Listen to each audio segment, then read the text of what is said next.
اس وقت معاف کرنا جھوٹ کو جھوٹ بھی نہیں سمجھا جا رہا ہے. ایک بات کیا ہمارے ذہنوں میں بیٹھ گئی کہ بھئی نماز روزہ صدقے حج زکوٰۃ اور کچھ موٹے موٹے اعمال ذکر و فکر تھوڑا سا کر لیں ہم تو ہو گئے مسلمان. اب جھوٹ چاہے جتنا بولتے رہے، جبکہ جھوٹ کے سلسلے میں اتنی سخت وعیدیں موجود ہیں ہمارے پاس کہ پہلے تو یہ کہا لعنت اللہ علی الکاذبین، جھوٹوں پر اللہ کی لعنت. اور ایک بات ہمیشہ ذہن میں رکھیں، اللہ میرے آپ کی سبھی کی حفاظت فرمائے، اللہ کی لعنت بڑا سخت عذاب ہے کہ اللہ کی لعنت ہی برس رہی ہے اس پر. پھر یہ کہا گیا ہم سے کہ جب آدمی جھوٹ کہتا ہے نا تو 3 میل تک فرشتہ اس سے دور بھاگ جاتا ہے. 3 میل تک رحمت کا فرشتہ اس سے دور بھاگ گیا. کیوں؟ اس کے منہ سے ایسی بدبو نکلتی ہے، اس بدبو کی وجہ سے فرشتہ اس سے 3 میل دور چلا جاتا ہے.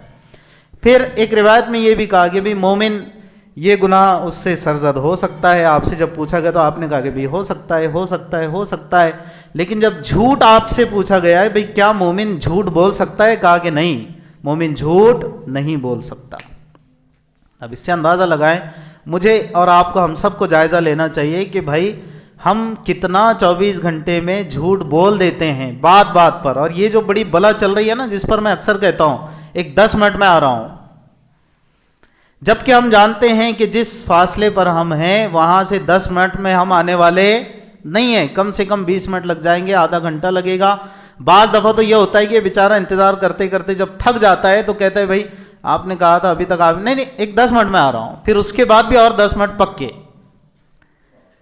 یہ ایک ہی وقت میں جھوٹ بھی ہے، ایک ہی وقت میں وعدہ خلافی بھی ہے، ایک ہی وقت میں ایذاء مسلم بھی ہے، ایک مسلمان کو تکلیف دینا بھی ہے، نہ جانے کتنے گناہ. ایک معمولی سا جملہ، لیکن ہم سمجھتے کیا ہوا یار، سبھی بول رہے ہیں ہم بھی بولیں گے.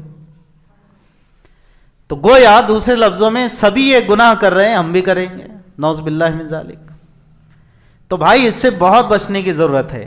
آپ جس فاصلے پر ہیں وہاں سے کہیے نا کہ دیکھو میں اب یہاں سے آپ ہی کی طرف نکل رہا ہوں تو جتنا وقت لگ سکتا ہے اتنے وقت میں پہنچ رہا ہوں، یا کچھ دیر میں آ رہا ہوں، یا تھوڑی دیر میں بس آپ ہی کی طرف نکل رہا ہوں، وغیرہ وغیرہ. ایک 10 منٹ میں آ رہا ہوں. میں نے اکثر کہا کہ اللہ کے فضل سے کہا کہ ایک 10 منٹ کہہ کر ہم نے گویا 10 منٹ کی تعین کر دی.